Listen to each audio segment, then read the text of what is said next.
In the air, hasn't got the power, and another Go straight.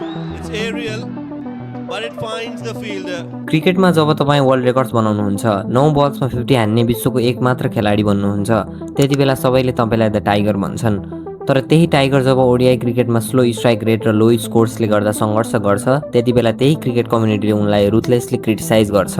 हो, हामी कुरा गर्दैछौँ दिपेन्द्र सिंह ऐरीको। केही समय अगाडिसम्म धेरैजसो क्रिकेट एक्सपर्ट्सले भन्थे दिपेन्द्र मात्र टी20को प्लेयर हो, ओडिआईमा उनको टेक्निक चल्दैन। अनि उनको रेस्पोन्स के थियो त?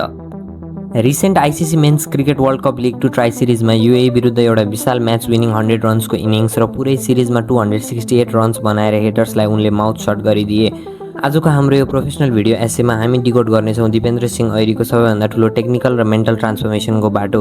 हामी हेर्नेछौँ कसरी उनले आफ्नो ब्याटिङ फ्लजलाई पर्मानेन्टली फिक्स गरे र कसरी उनले आफ्नो करियरको सबैभन्दा खतरनाक कमब्याक आफैले स्क्रिप्ट गरे। दिपेन्द्रको यो मास्टर क्लास बुझ्न पहिले हामीलाई उनको डार्क फेजलाई एनालाइज गर्नु जरुरी छ।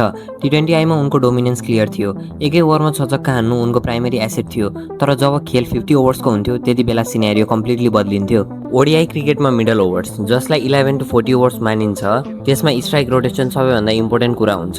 दिपेन्द्रको पुरानो एप्रोचमा दुईवटा ठुलो टेक्निकल ग्याप्स थिए।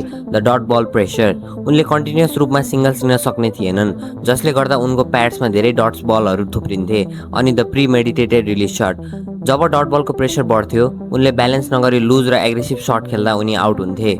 ग्रेट प्लेयर्सले क्रिटिसिजमलाई नोइज भन्दैनन्, उनीहरू त्यसैलाई टेक्निकल एडजस्टमेन्टको फ्रेमवर्क बनाउँछन्। दिपेन्द्रले पनि आफ्नो ब्याटिङ ब्लुप्रिन्टलाई कम्प्लिटली रिप्रोग्राम गरे। मे 1, 2026 को म्याच हेर्नुहोस्। युएई को बोलिङ एट्याकले उनलाई टाइट रेस्ट्रिक्टिभ लाइनमा टार्गेट गरेका थिए, तर अब दिपेन्द्रको ब्याटिङ कम्प्लिटली फरक थियो। उनले स्पिन र पेस दुवैलाई हेभी पावरले होइन, फ्ल्याट ब्लेडले सफ्ट ह्यान्डसँग डिफेन्स गरेर स्क्वायर लेग र थर्ड म्यानतिर सिङ्गल्स पुस गर्न थाले। स्ट्याटिस्टिक्स हेर्दा उनको middle over dot ball percentage पुरानो एभरेज भन्दा 25% घटेको छ। अनि द कन्ट्रोल्ड एङ्कर स्ट्यान्स, बेसलाई स्ट्याटिक राखेर उनले आफ्नो हेड पोजिसनलाई एब्सोल्युटली बलको माथि लक गरे। रिजल्ट, उनले 94 बल्समा 100 रन्स बनाए, जसमा 13 फोर्स थिए र मात्र एक सिङ्गल 6 थियो। तर दिपेन्द्रको यो कमब्याक मात्र ब्याटिङमा लिमिटेड थिएन। जब तपाईँ एउटा ट्रु अलराउन्डर हुनुहुन्छ, तपाईँ तीनै डिपार्टमेन्ट्सबाट खेल्न पल्टाउन सक्नुहुन्छ, र दिपेन्द्रले पनि सोही काम गरेर आफ्नो टिमलाई फुल सपोर्ट प्रोभाइड गरेका थिए। फर्म टेम्पोरेरी हुन्छ, तर क्लास हमेसा पर्मानेन्ट हुन्छ। दिपेन्द्र सिंह ऐरीले प्रुभ गरे कि एउटा ट्रु वरियरलाई तपाईँ सामयिक रूपमा फसाउन सक्नुहुन्छ, तर उनलाई पर्मानेन्टली आउटस्मार्ट गर्न सक्नु हुँदैन। क्रिटिसिजमबाट सुरु भएको यो पाइला अब नेपाल क्रिकेटको सबैभन्दा डेन्जर वेपन बनिसकेको छ।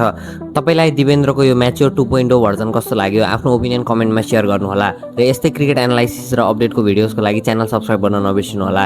जय नेपाल, जय क्रिकेट, धन्यवाद।